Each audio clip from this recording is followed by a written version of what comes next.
Well, thank you once again for joining us. Welcome to Grace.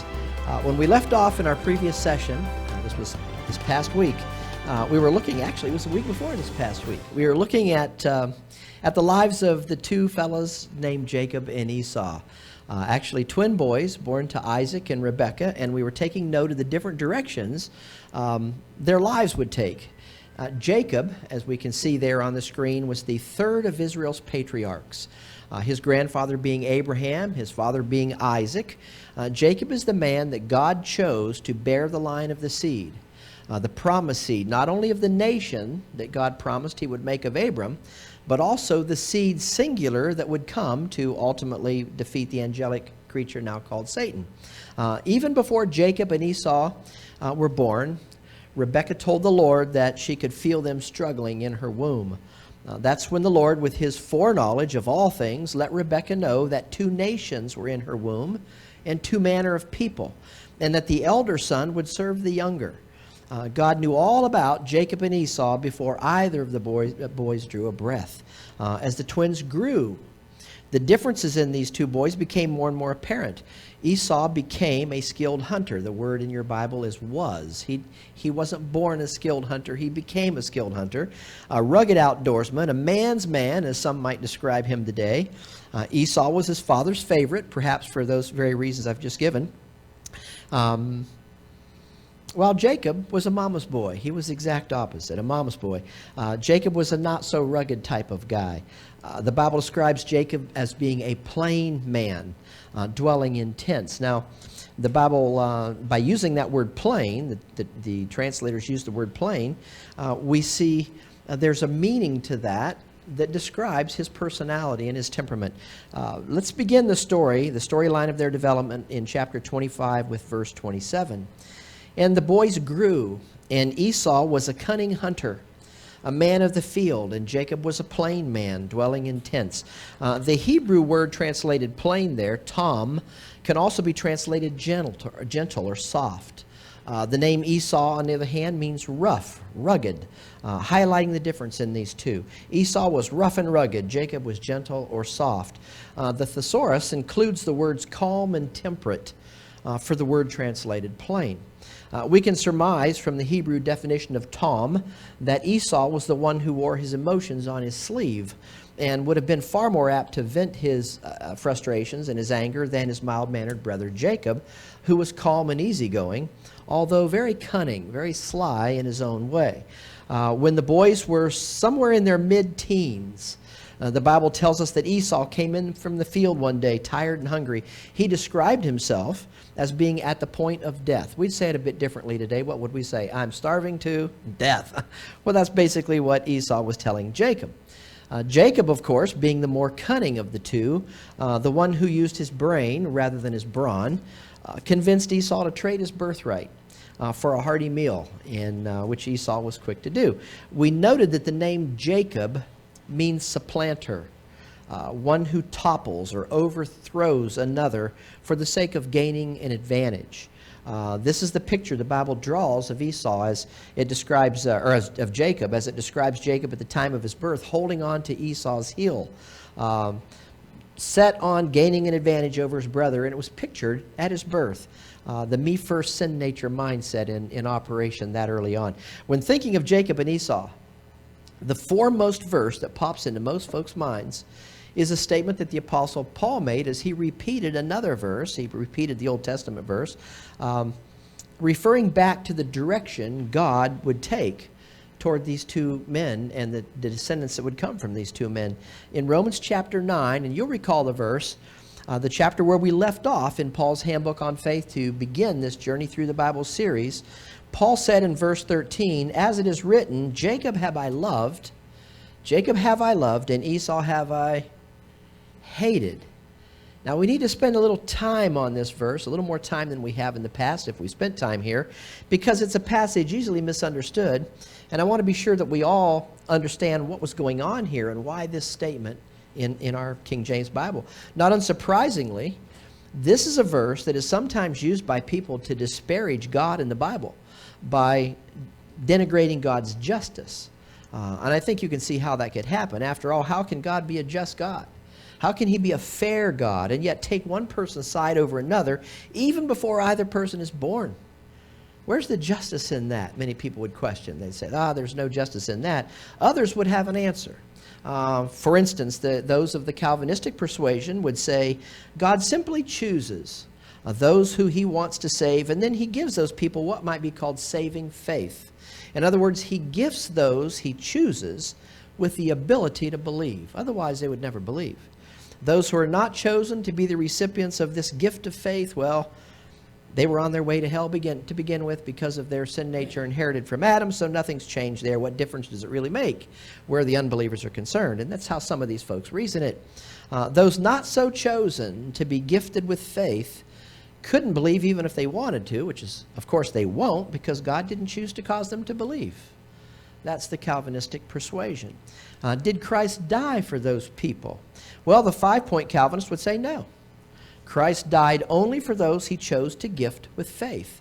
If you want to know why you believe, it's not because you chose to believe, given some information God has provided you about himself, through creation, if nothing more. It's because God chose to cause you to believe.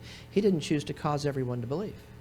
And as to why, well, it's anybody's guess. And that's wonderful news for those who believe that God cherry-picked them to be recipients of saving faith. Of course, that's horrible news for those who think it's impossible that they become saved, because they were probably never on God's chosen gift of faith list to begin with. They were doomed to the fate of non-belief even before they were born. They don't know why they're there, but they're there. And I've had people talk to me about their fear of being unsavable, as they would express it, because maybe God didn't choose to save them to begin with. And so they go through life with this fear of where am I and what's happening, and why did God not choose me when he's understandably chosen other people? According to the Calvinist belief system, people reject God not because they've chosen of their own accord to reject God, given what he's made known about himself to them, and as I said, even through creation, if nothing else, but due to the fact that God decided before anyone was born those he would favor with faith. We could put it that way. And those he would not. From where would such a cockeyed notion, a notion really based in reality and pride, in my opinion, from where would a notion like that come? From a verse such as we've just read there, Romans chapter 9, verse 13. Jacob have I loved, and Esau have I hated, and neither boy had been born. See there, these people point out to us, there it is. God picked one of these boys to love, and he picked one of the other ones, he picked the other one to hate, before either of them were capable of behavior or belief. This proves, they would say, that God chooses those he wants to believe, and then he gifts those people with the ability to believe. And so Jacob evidently was one so gifted, whereas the others not so fortunate. God just didn't pick Esau. Esau had no choice to make toward God whatsoever because it wasn't his doing. Well, that's convoluted reasoning at the very best.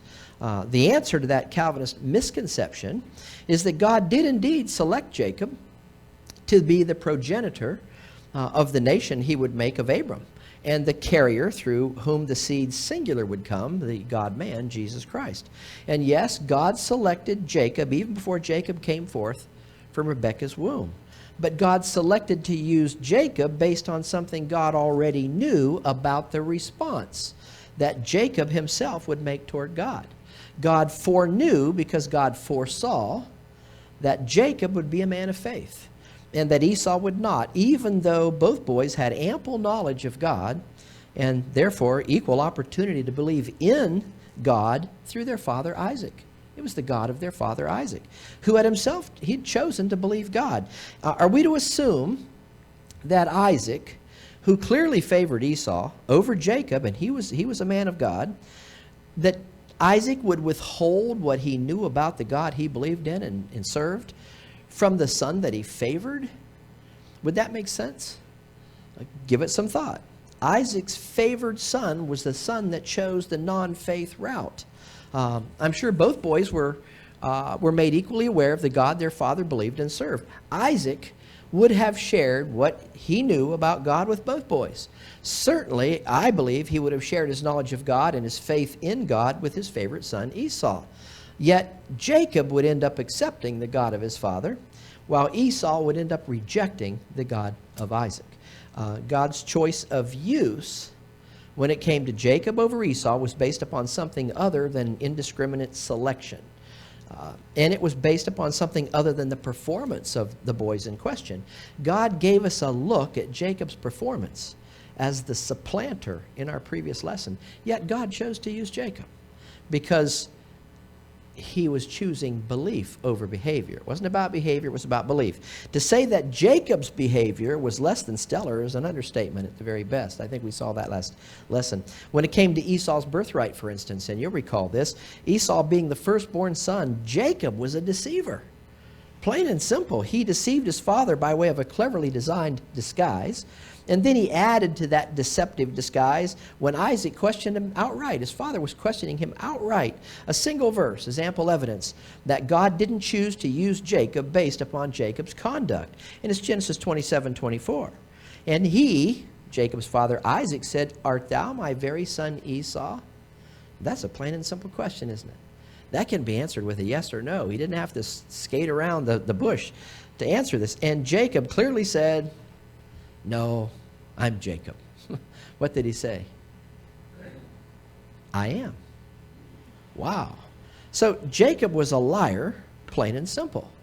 In our day, he would be called a barefaced liar. So God didn't choose to use Jacob based upon the fact that Jacob was inherently more righteous than Esau. Neither of Isaac's boys were angels, as that term is often used today. Both boys inherited the same sin nature from great-grandpappy Adam that is common among all God's human creation. We've said it numerous times, we've said it in numerous ways because it bears repeating over and over again. Justification unto eternal life is not based upon behavior. It's based upon another word that starts with B. What is it? It's belief. God's use of Jacob and his rejection of Esau was based upon God foreseeing the response that Jacob and Esau would make toward him. Both boys had ample opportunities, we said, to believe in the God of their father Isaac. One chose to trust God, to believe that what God was saying was true. The other chose to oppose God, simple as that. We need to understand that foreknowing something is not forecausing that which is foreseen. God told Rebekah that 2 nations were in her womb. God could see that ahead of time. And that these nations would be comprised of 2 manner of people. God didn't cause the directions the boys or the nations that would come from those boys. He didn't cause the direction they would take. But he did foresee the directions those nations would take before those nations came into existence. That's what foreknowledge is. By the way, when we think back to God's earlier statement, Jacob have I loved, but Esau have I hated. Don't make the mistake of thinking of that word hate in the emotionally charged way that we often think of that word today. God was not saying, I detest Esau. I despise him. I have such an intense feeling of animosity, bitterness toward that man that every time his name is mentioned, I want to fly into a rage. I more than dislike him. I hate him. That's how we think of the word hate. That's not how hate is used here in this passage. When we think of hating a person, we think in terms of detesting, loathing, abhorring, or despising that individual. We think only in terms of intense emotional bitterness. We attach animosity and rancor to the word hate. The Greek word translated hate in this passage about Jacob and Esau, Jacob have I loved, but Esau have I hated, can indeed mean abhor, despise, or detest. It can and is used in the Bible in that sense, but it's used in another sense as well. To be sure, the words I just mentioned, abhor, despise, detest, are laced with a whole lot of emotion. But then again, the Greek word translated hate doesn't have to be emotionally linked at all. Let me show you what I'm talking about here. The verse in question, Romans 9:13, states, Jacob have I loved. It begins that way, Jacob have I loved. The word translated loved is a Greek word you'll recognize. It's agapao, from the noun agape. It's the verb form, agapao. Jacob have I agapao. As we can see, agapao is held in contrast in this verse to the word translated hate. So you've got agape on one end of the statement, and you've got hate on the other. Is agape, by necessity, an emotional laced type of love? No, I think we all know it's not.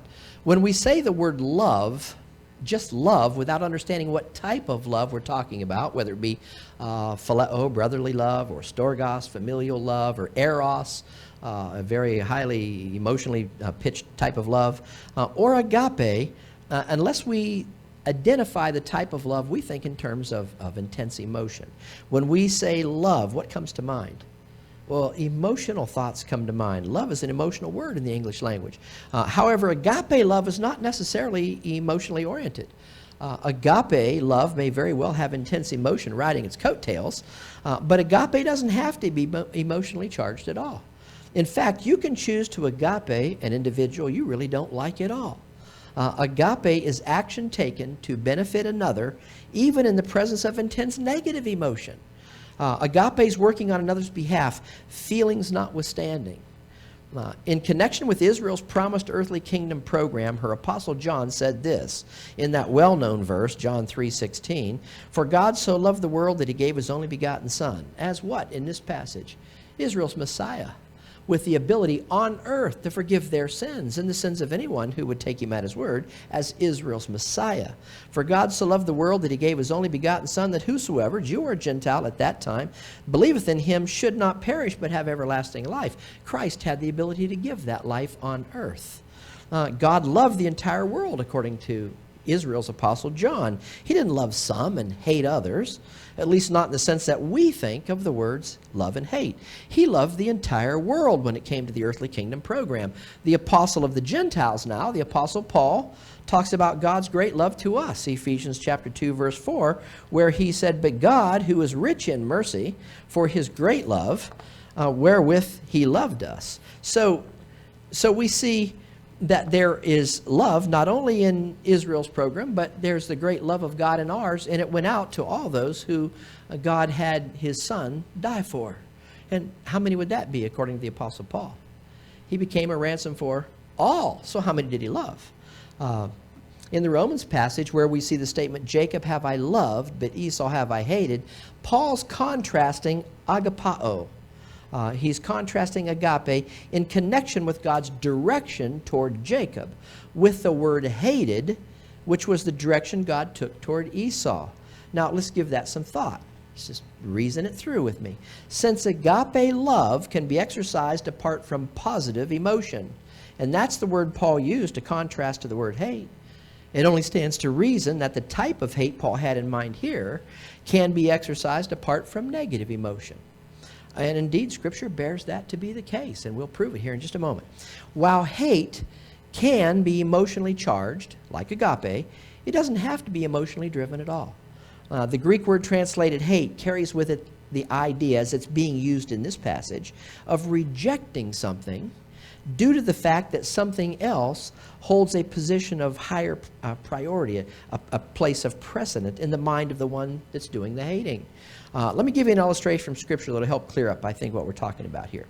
Look with me at the words of Christ when he was talking about the choice to follow him in the Gospel of Luke, rather than choosing to follow the desires of the flesh in the day when he was preaching to Israel under law. Listen to Christ as he speaks to those of the nation Israel. And remember, he came to minister to those folks. They were under law. Christ was born under the law. This passage in Luke chapter 14 begins with verse 26. "If any man come to me," now listen carefully, "and hate not his father and mother and wife and children and brethren and sisters, yea, and his own life also, he cannot be my disciple." Whoa, that's pretty strong language, wouldn't you say? What if Christ were to enter the back door and tell you that this morning? Now, think this through, though. Don't stop right there with the emotionally charged words that come to our minds when we think of the words love and hate. Was Christ requiring of his disciples that they muster all the bitterness their hearts could possibly hold for their nearest of kin? Was he telling them that apart from an intense, acrimonious attitude toward their immediate family members and their own lives, for that matter, they could not be his disciples? Was Christ saying, despise your closest family members, detest them, and loathe them with every fiber of your being, beginning with your father and your mother, and be careful not to exclude your children from your hate list? Was that what Jesus Christ had in mind in the Luke 14 passage?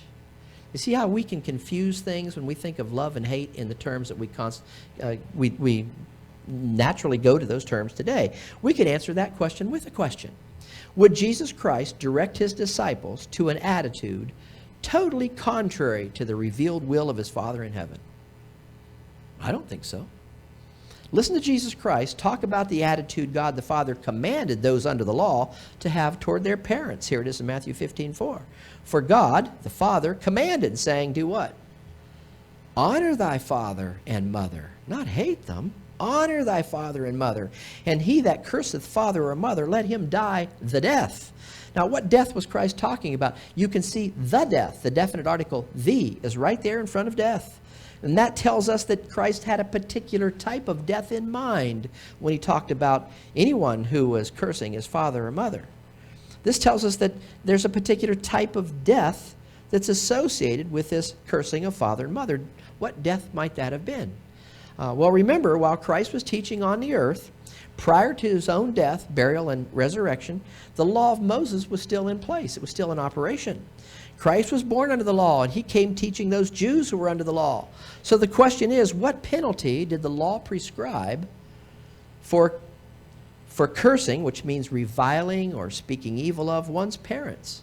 Well, let's go back to the law for a look at the penalty the law prescribed for breaking that law in this particular area. We find that penalty both in the books of Exodus and Leviticus. First, Exodus chapter 21, verse 17. And he that curseth his father or his mother shall surely be put to death. Here's another mention of that same transgression ramification in Leviticus chapter 20, verse 9. For everyone that curseth his father or his mother shall be surely put to death. He that cursed his father or his mother, his blood shall be upon him. Being stoned to death was a pretty serious penalty. I think you can agree. That's how people were put to death in that day in accordance with transgressing the law of Moses. Certain things required they be put to death. Synonyms, by the way, for the Hebrew word translated curseth are the words revile and detest. Interestingly enough, the Hebrew word translated curseth also means to despise, according to a dictionary of the Hebrew. Do we not think of the emotionally packed word despise when we think of that word hate? Why, sure we do. Yet God is saying the person is to be put to death who does that when it comes to their folks. We think of an intense negative feeling, a feeling based upon rancor and resentment. But that wasn't the idea Christ had in mind in the Luke 14:26 passage when he said, if any man come to me and hate not his father and mother and wife and children and brethren and sisters, yea, and his own life, he cannot be my disciple. We need to understand Christ wasn't saying stop loving them and start loathing them. That isn't the meaning of this passage at all. That's what we think when the words love and hate come to our minds. Resenting and detesting is not what Christ had in mind at all. Did the law of Moses not come from the drawing board of heaven? Well, certainly it did. God designed the law of Moses. What did the law of Moses say should be the attitude of children toward their parents? You just read it with me. The law of Moses said, honor thy father and thy mother, and whoso curseth father or mother, let him die the death. Let him be stoned to death. Do we have a contradiction in Scripture? Was Christ contradicting God the Father? Was he changing course and instructing that it was now time for his disciples to hate, despise, and detest their closest family members? I think not. Was he saying that it was now time for them to dig up all the held tightly disappointments of their childhood days and spew out all that rancor and resentment they could find on their parents and their children? In fact, on all of their immediate family members. Hopefully you folks know the answer to that is no. The Lord Jesus Christ was simply telling the Jews who were on the doorstep of their tribulation and his millennial kingdom, his millennial reign on earth, that they had a choice to make concerning their Messiah and their impending promised earthly kingdom. And that their Messiah was to be their number one choice. It's about priority of choice. It's not about loathing and detesting and rancor and resentment. It's about priority of choice. When Christ used the word hate in Luke chapter 14, that passage, he wasn't talking about mustering up an attitude of hostility toward your family members. He was talking about making their king and their promised earthly kingdom their number one priority, putting that above everything else this life could offer. The same is true in God's statement, Jacob have I loved and Esau have I hated. He chose Jacob to use Jacob for a reason.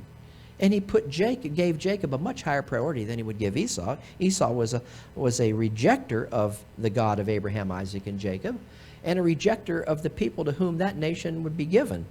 This had nothing to do with loathing a baby in the passage in Romans, Jacob have I loved and Esau have I hated, but about giving Jacob, in connection with God's foreknowledge, the position of priority when it came to the gift of the land and the seed to whom that land had been promised. The meaning of Jesus Christ's words is evident in the final portion of the Luke 14 passage, if you keep reading. You may have noticed that he included the physical body in that which was to be hated by the hater. In addition to hating father, mother, wife, children, brother, and sisters, the verse goes on to say, and his own life also. Now, consider that with me for a moment. Continue to reason it through in your minds. Was Christ telling the folks of his day to detest the very fact that they were drawing breath? That wasn't his point, folks. Were his disciples to go around with the thought, I wish I could die this very minute. I just wish I could die. Was that supposed to be the uppermost thought in their minds? No. Was Christ telling them to wish themselves dead? Were they to hate themselves in that manner? If that were the case, Christ would have been advocating suicide, would he not? Just detest yourselves. Well, you know, some people detest the flesh so much in Paul's day and in ours. They do everything they can to injure the flesh. You hear people cutting themselves and doing bodily harm to themselves because they have this an aversion to who they are. Sometimes it's their appearance. Sometimes it's other things about themselves that they don't like, and so they try to cut themselves. We've seen it. We've heard about it. But it's obvious that from the passages we've just read, the word hate does not necessarily carry with it the idea of emotional rancor and resentment, animosity, hostility. Hate can be used a different way, and it's simply priority. What job did God give Israel to do in the first place? What earthly position were they to fill? Think about it. Did God not promise they would become a holy nation, a kingdom of priests? Sure he did. And believing Israel will indeed fulfill that role in time future. God's job for Israel is that Israel represent God to the nations, as believing Israel, when this takes place, will fulfill her royal priesthood responsibility. You see, the context of the Luke 14 passage is the millennial kingdom of Christ. And it was within Israel's very grasp when Christ was preaching on the earth, and Israel's responsibility to make God's name known among the nations of the earth in light of that impending kingdom. That's the context. That's what the great supper Christ is talking of in Luke chapter 14 is all about.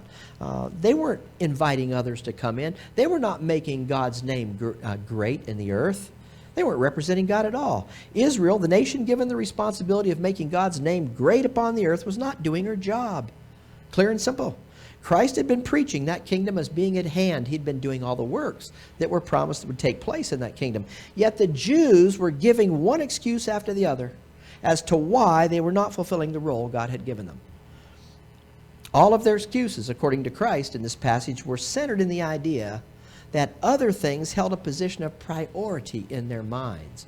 It's not about loathing and detesting. It's about things that held a position of higher priority. They were an earthly-minded people, just not the earthly kingdom-minded nation that their position in the promised earthly kingdom called for them to be. Israel's Messiah was to be on Israel's front burner in a real manner of speaking. He was to take precedence over everything else this earthly life could afford them. Their king and his kingdom were within their grasp. The only question remaining was, what would they do with the Messiah? The issue for those folks was choice. They could either give the Messiah and his message a place of priority, or they could become so caught up with the things of this world, so entangled with the detractors of the Messiah and his message, as to neglect so great salvation the presence of their king and his working on their behalf could bring to those folks. They could accept or reject. The issue with the word hate in Luke 14:26, and I'm spending time here so that we come to understand what's going on. The issue with the word hate in that passage isn't disgust and disdain. It isn't an issue of animosity and hostility. It's an issue of positional priority. It's a choice to make something more important than something else. If father, mother, child, sister, brother pulled those desirous of becoming disciples of the promised earthly Messiah away from fulfilling the role that God designed for those folks, in fact, away from considering his message to them at all, what were they to do? What avenue were they to choose? What route should they accept and what route should they reject? Do you see Christ's point? Something is more important than all these other things to you right now, and it's your Messiah. Don't allow anything to have a greater priority in your mind than your Messiah and the kingdom that's at your doorstep. It's important to understand that the rejection of those things which would cause distraction for the folks on the edge of their promised earthly kingdom did not mean an intense hatred and bitterness towards that which they were to reject. It simply meant that a choice in one direction would work toward the accomplishment of God's greater purpose, while a choice in the opposite direction would work contrary to serving God's earthly purpose. Believing the words of their Messiah was to take priority in their lives over all other earthly matters. It isn't a matter of mustering up hatred and resentment and loathing and rancor and all those words we can think of. It was a matter of making a choice when it came to priority, and Christ was to be their priority. Carry that same idea of selection or rejection over to Paul's statement concerning Jacob and Esau. Jacob was God's chosen channel for the purpose of fulfilling his earthly repossession plan, because God foresaw that Jacob would be a man who would take him at his word, pure and simple. At the same time, God knew ahead of time, because he foresaw it ahead of time, that Esau would not be a man of faith. God knew that Esau and the nations comprised of Esau's lineage, his offspring, would work contrary to his repossession plan for the earthly realm, and contrary to the nation to whom God had given the land. God knew ahead of time that Esau would reject the God of his father Isaac. And on that basis, and on that basis alone, God rejected Esau. He gave Jacob the place of priority. It was on the basis of God's foreknowledge, folks, that Paul could restate in Romans 9:13 those oft misunderstood words, as it is written, Jacob have I loved, chosen to use to fulfill my promise to Abram, and Esau have I hated, meaning rejected. Turned him down. He wasn't asking. He wasn't inquiring. He wasn't interested. God, being so much higher than man, and this is what we have to understand, in his thoughts and in his ways has always been able to despise the actions and attitudes of sinful men, apart from despising and detesting the sinners doing the sinning. In fact, this is what God's been showing us throughout our study of his word thus far. He's continually holding up to us, on the one hand, the incapacity of humanity, man's incessant failure, over and over and over, even those men he chose to use, while on the other hand, demonstrating the capacity resident in the great I Am, demonstrating the capacity resident in who God is. It's part of his name. His name is comprised of all the things that he is. And we'll be seeing that in a further sense as we continue on. God didn't look at Abraham and say, Zowie, this man's capable of doing everything I need him to do for me. Look at his wondrous ability. Better yet, look at this man's heart. Doesn't he have a good heart? Well, I think I'll choose Abraham. No. God looked at Abraham, and he knew that Abraham would be willing to believe what God told him was true, plain and simple.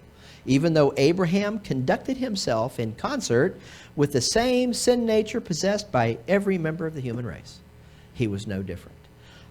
Righteousness in the sight of God has always been based upon belief, not upon behavior. God's use of the patriarchs of the nation Israel proves that point. It's belief, not behavior. If earning a righteous standing before God were based upon behavior, Paul would not have written what the Holy Spirit inspired him to tell us in Romans 4, verses 2 and 3. For if Abraham were righteousified, is the word I like to use, justified by works, he, Abraham, hath whereof to glory, but not before God. For what saith the Scripture? Abraham did what? Behaved himself. No, Abraham believed God. And it what? Abraham's performance or Abraham's belief? Abraham's belief was counted unto him for righteousness. How can we not include Galatians 2:16 when we read Romans 4:2? Galatians 2:16, knowing that a man is not justified by the works of the law, but by the faith of, or faith belonging to, Jesus Christ. Even we have believed in Jesus Christ, that we might be justified by the faith of Christ, and not the works of the law. What would ministers of righteousness be telling us? Just the opposite. Your performance is very important to God, they would say, and so therefore you better become a better Christian, and you'll finally merit heaven.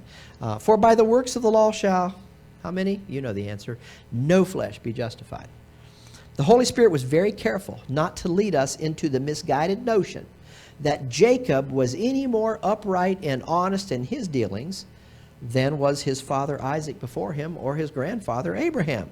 Abraham deceived Abimelech. We saw it very clearly, and then walked away with all the wealth that he gained from Abimelech for giving him his so-called sister and not telling Abimelech she was his wife. Isaac did the same thing, and he did it twice. Jacob lied when he told his father Isaac that he was Esau. And then he used cunning deception when it came to his uncle Laban. They just went back and forth, deceiving one another in their dealings with each other. Both Jacob and Laban employed deception. So God is showing us man's incapacity, even those he chose to use. He chose to use them not based upon their performance, but based upon their belief. Who was responsible for Jacob's lie? Was it God, or was it Jacob? Some would say that Jacob was simply following God's plan for his life. You've heard that expression, haven't you?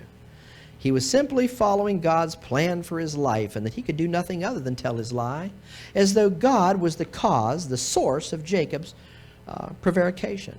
But what does the Bible tell us about God's ability to lie? The Bible clearly tells us that God cannot lie. God knew that Jacob was going to lie without question, but God was certainly not the cause of Jacob's lie. That responsibility belonged to Jacob and to Jacob alone. God foresaw it, he knew it was going to take place, and he allowed it to take place. But he didn't cause it to take place. Now, for the sake of time remaining in this lesson, we're not going to go a whole lot further into the story of Jacob and Esau, but you can see, you can go to the book of Genesis, read chapters 28 through 37 sometime. Do that on your own.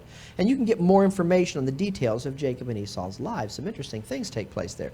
However, I do want to cover three additional important issues, mountain peak issues, we might say, concerning Israel's third patriarch, Jacob, before we conclude our study of Genesis, and we'll do that with Jacob's 12 sons, and more particularly Joseph and Benjamin.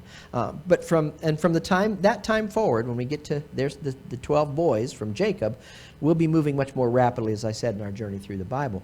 Three additional issues or events in Jacob's life, actually two concerning Jacob, one concerning Esau that we need to consider more carefully, and those three issues are these. Number one, the direction Esau took, found in Genesis chapter 28, and the great ramification Esau's decision would have for Jacob's progeny, the nation Israel, on down the road. Issue number two, Jacob's dream, also found in Genesis chapter 28. And finally, I want to say a few words about Jacob's marriage to Leah and Rachel. And believe me, Jacob was given concubines, or we could say handmaid. He was given the handmaids of Leah and Rachel. So the 12 sons comprising the 12 tribes didn't all come from Rachel. They would come from handmaidens to Rachel and to other wives that Jacob had. First, we'll look at the direction Jacob's brother Esau took. After learning that his brother had deceived their father Isaac concerning Esau's birthright, Esau's mind would be set. But what direction would Esau set his mind? Let's pick up the story in Genesis chapter 28 with verse 1. And Isaac called Jacob and blessed him, and charged him, and said unto him, Thou shalt not take a wife of the daughters of Canaan. Arise, Jacob, go to Padam Aram, to the house of Bethuel, thy mother's father, and take thee a wife from thence of the daughters of Laban, thy mother's brother. Do you remember how Abraham had his steward Eliezer go to Padam Aram to find a wife for his son, Isaac, and how Eliezer found Rebekah down by the well? This had been true of Jacob's father Isaac. Well, now Isaac is getting on in years. He knows his time is short on the earth. So he's sending his son Jacob to the very same location where Eliezer had found his wife, Jacob's mother. It would be away from Canaan and back to family for Jacob when it came to a wife. As you can see on our Terah's lineage diagram, Abraham fathered Isaac, while Nahor, Abraham's brother, fathered Bethuel. So Isaac and Bethuel were first cousins. While Isaac became the father of Jacob and Esau, his brother, or his first cousin, I should say, Bethuel, became the father of Rebekah and Laban. So as the chart illustrates there, Isaac married his first cousin, Bethuel's daughter, Rebekah. It was always in the family, just as Abraham had married his sister, not his sister by way of his mother, but his sister by way of his father. He married his sister, Sarai. Now Isaac and Rebekah's son Jacob is about to marry Rebekah's brother Laban's daughters Leah and Rachel.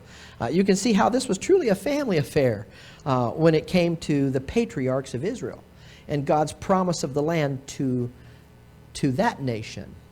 It's very apparent that God did not want the royal seed line to intermarry with the nations that had already become established in the land that he was giving to Abram and to Abraham's seed. When Isaac told Jacob to take a wife from the daughters of Laban, he was instructing Jacob to marry a cousin. Perfectly fine thing to do at that time. Some of you are aware of the story of how Laban deceived Jacob by giving him his eldest daughter, Leah, after Jacob had already worked 7 years for Rachel's hand in marriage. Jacob ended up having to work an additional 7 years for Rachel. Rachel was the one he truly loved. But he ended up with both Laban's daughters, Leah and Rachel. He didn't hate Leah. He didn't loathe Leah. I don't think so, not for a moment. He wouldn't have accepted her, but he did accept her as his wife. And Jacob got 2 for the price of 2. And both from his uncle Laban. So let's get back to Esau for a moment here. When Esau heard that Isaac had blessed his brother Jacob, and furthermore that his father had sent Jacob to Haran to take a wife of Laban's daughters, a wife from within the family, you can imagine the jealousy that arose in Esau's mind. You see, Esau had already taken 2 wives from among the Canaanites. And Esau knew how displeased his father had been with that whole situation. So Esau hatched a get-even plan. Esau was going to show them all. He'd teach them a lesson that they wouldn't forget. Guess where Esau went? Well, he went straight to Ishmael. He went straight to Ishmael, you can see on the list there, his father's half-brother, Isaac's half-brother, the one who had mocked his dad when his dad, Isaac, was just an infant. Remember the story? So Esau went to Ishmael, the one the Bible tells us would later become part of a confederacy against God and the people to whom God had given the land. And what did Esau do? He asked Ishmael for the hand of his daughter Mahalath. Mahalath is called Basmath in Genesis chapter 36, meaning fragrant. Probably wore a lot of perfume, huh? So in a very real sense, Esau was joining the team of Ishmael, one who would end up opposing God and an enemy of the nation that God would make of Abram, according to what we read from the book of Psalms in our previous lesson. And that isn't all. From the Ham-Shem lineage diagram, you can see that from one of Esau's Canaanite wives, and you can probably see it on the board there, from one of Esau's Canaanite wives, the wife named Ada, came the man named Eliphaz. And from Eliphaz came Amalek. And the father, Amalek, would be the father of who? The Amalekites, or the Amalekites. Israel is going to encounter the Amalekites on their way to the Promised Land after their captivity in Egypt. The Amalekites would be no friend of Jacob's descendants. Here's just a quick verse from the Bible concerning Israel's encounter with Amalekites. It's Exodus chapter 17, verse 14. And the Lord said unto Moses, write this for memorial in a book. Put it down, you can count on it. My record's recorded forever. Rehearse it in the ears of Joshua, who's going to lead Israel into their land. For I will utterly put out the remembrance of Amalek from under heaven. Well, the Amalekites were just one faction from the lineage of Esau. We learned earlier that Esau was called Edom, was he not? Yes, he was called Edom, meaning red, from the days when he bartered his birthright to Jacob for a bowl of stew. So Esau was the father of, Esau was the father of the Edomites. Esau, also named Edom, was the father of the Edomites. That's where the name comes from. The Amalekites and the Edomites, both from the lineage of Esau. And they would both become bitter enemies of the nation to whom God had given the land. If any people would form and lead a confederacy against Israel, the Edomites and the Amalekites would take their place at the head of the list. We're going to see them as we continue on. The territories where the Amalekites and Edomites settle are on the side-by-side maps that I put on the screens there. It's called the Amalekite-Edomite territory, in case you're looking for this diagram on our website under the resource tab. The Amalekite-Edomite territory. Interesting side note is that the Edomites took up residence in a place called Petra. Anyone here hear of Petra? May have heard, some of you may have even visited this interesting place in the hill country of Seir. I've included a picture of Petra on our website, by the way. You can see Petra circled in red on the map there, on the map on the right side, showing the location where the Edomites, descendants from Esau, settled. Petra is a rock formation in the mountains that tourists often visit today. It's the location from which the Edomites would give the sojourners of Israel a great problem that only God could resolve for them. We'll see that when we come to the book of Exodus. Esau, being called Edom, was the forefather of the Edomites, which gives us a greater perspective of those who would be added to the enemy list of the nation God planned to make of Abram. You can see all those ites beginning to multiply and come onto the scene there, listed across the bottom. All these ites from all those people who God did not choose to be the royal line of the seed. He must have known something about these opposition ites ahead of time. Well, certainly he did. If you're looking at the Ham-Shem lineage chart, you can see how the nations opposing God's earthly repossession plan, by opposing the nation God would use to fulfill that plan, began to multiply, and they began to surround Israel on every side. As I said, Satan would use all these opposition-ites, as I've called them, to oppose God by opposing the Israelites. And God would allow his people to face this opposition in order to teach Israel the necessity of calling upon him. To teach Israel, they had no capacity in themselves. They were mere human creatures with a sin nature to boot. And so they would need to cast themselves upon God and who he is. Relying upon him to put his name, to exercise his name on their behalf graciously, because they would have no capacity in themselves. God chose to use Jacob and to reject Esau because with God's great foreknowledge of all things, he foresaw the direction that Esau and the nations derived from Esau's descendants would take toward him and toward the nation in which he would vest his kingdom on the earth. God knew all these oppositionites would work contrary to him and to those to whom he had given the land, pure and simple. So with the direction taken by Esau established in our minds, let's return to the story of Jacob. He's about to journey to Haran, the land of his uncle Laban, where he will, after working for Laban 14 years, end up with two of Laban's daughters, Leah and Rachel. We'll join the story in Genesis chapter 28 with verse 3, as Isaac is ready to send Jacob on his way to his uncle's house. Isaac is giving Jacob the birthright blessing that had originally been due Esau, his eldest son, as verse 3 begins. And God Almighty bless thee, Isaac told his son Jacob, and make thee fruitful, and multiply thee, and thou mayest be a multitude of people, and give thee the blessing of Abraham to thee and to thy seed after thee, that thou mayest inherit the land wherein thou art a stranger, which God gave unto your grandfather Abraham. Here again is the gift of the land that God promised to give to the seed of Abram many years earlier. The title deed to that property passed down from Abraham to Isaac, now passed down some 350 plus years down the road. Isaac is passing the deed to the land on down to Jacob, his son, and to Jacob's sons. God promised to make of Abraham a great nation, if you think back, and to give the place of his prior abode to that nation, namely the territory of Eden.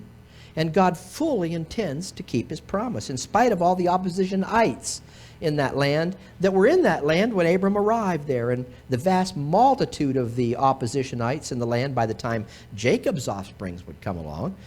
You might notice in verse 4 that in the granting of this blessing to Jacob, Isaac used the same expression that God used centuries earlier with Abraham. When he gave Abraham the land, he said, the land wherein thou art a stranger. The Hebrew word translated stranger means sojourner, outsider, foreigner. And that's precisely how all these oppositionites in that land from the time of Abram onward viewed those who came into the land with Abram. And that's how they would view Abraham's descendants. They were opposers. They were outsiders. They were foreigners. Jacob, if you've ever visited someplace, you know they've not seen very many outsiders, and you go into a place like that, and we've done that on our travels, and you walk into a grocery store. Every eye goes off of the groceries on the shelves and on to you, and they watch you all the way. Who is this?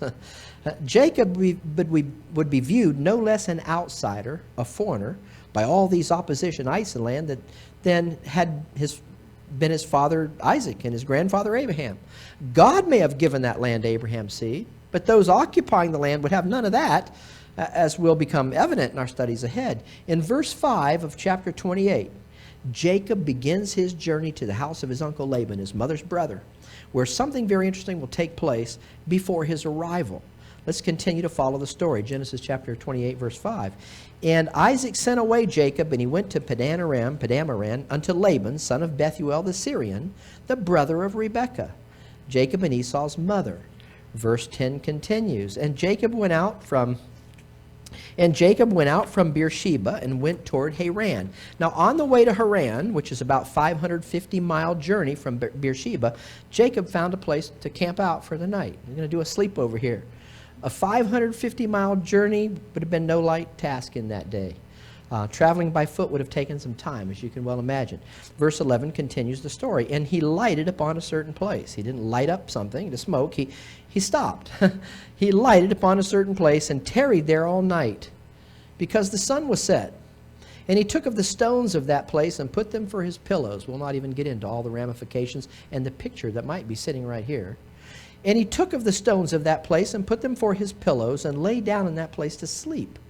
Now, some of you know what transpired on that eventful night. Jacob fell asleep, as the verse says. Verse 12 tells us, And he dreamed, and behold, a ladder set up on the earth, and the top of it reached to heaven, and behold, the angels of God ascending and descending on that ladder. Do you recall what the usurper of God's rightful authority on planet Earth was proclaiming in the day of his treason against the Most High God?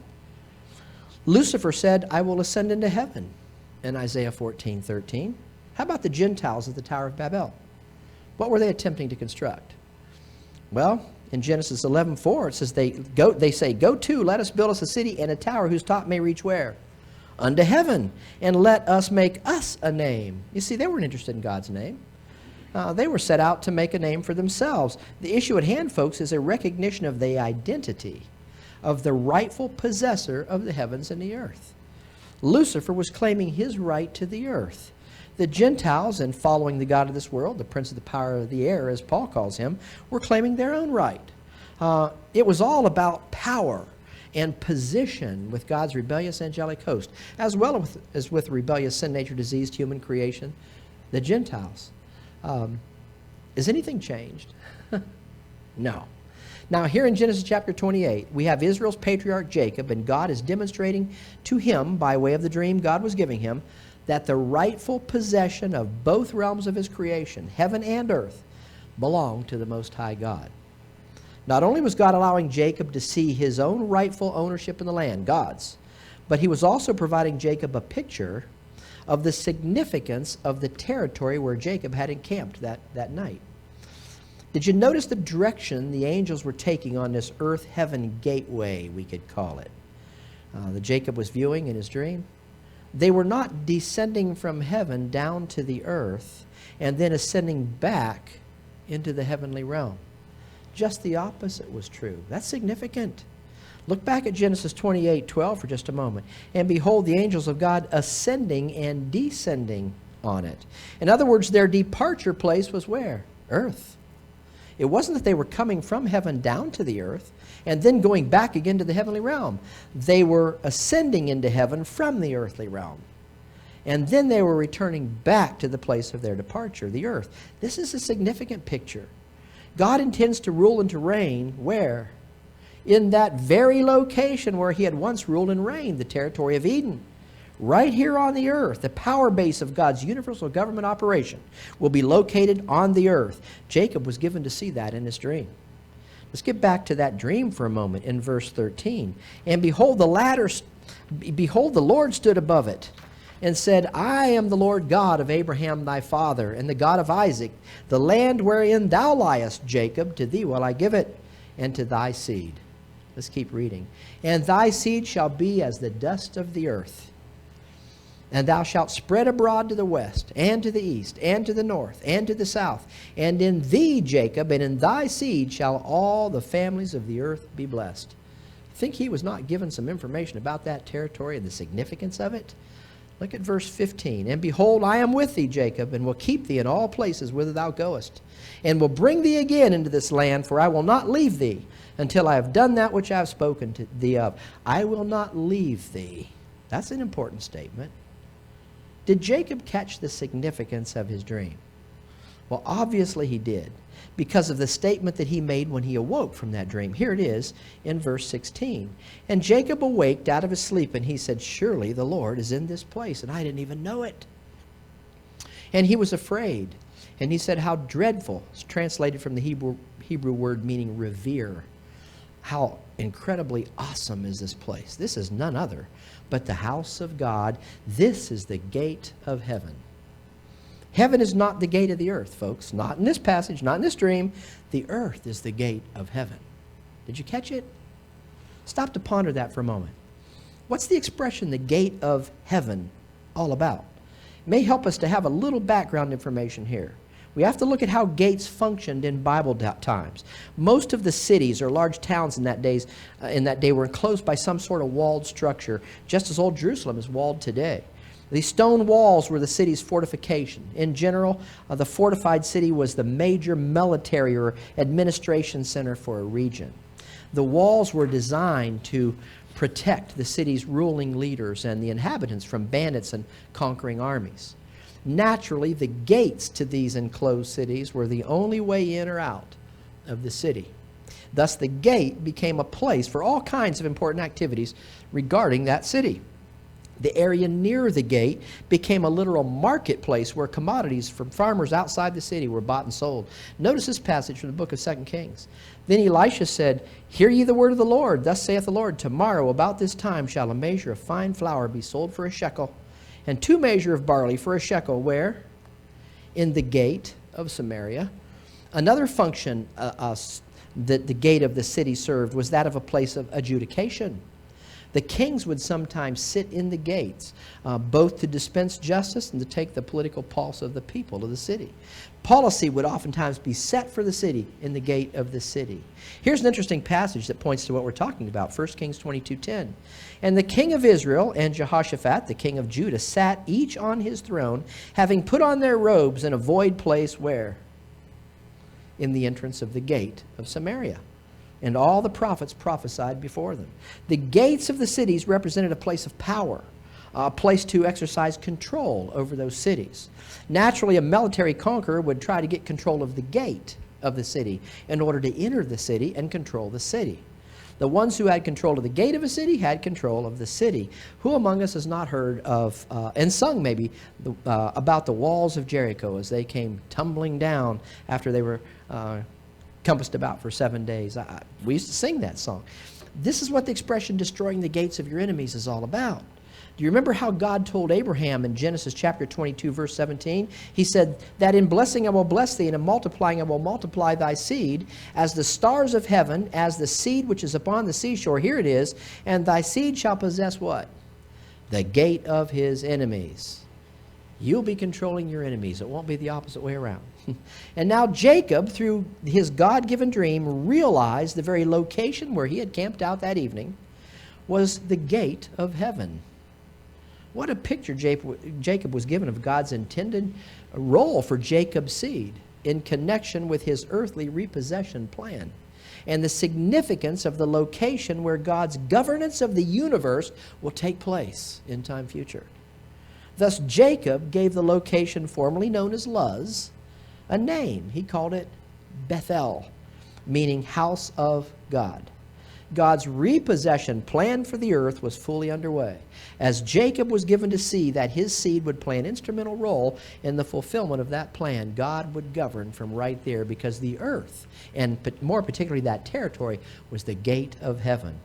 If what Jacob was given to see in his dream is to be realized, and it will be realized in a day yet future, Israel was going to have to learn the lesson of their incapacity and the necessity of casting themselves upon the capacity resident in who God is.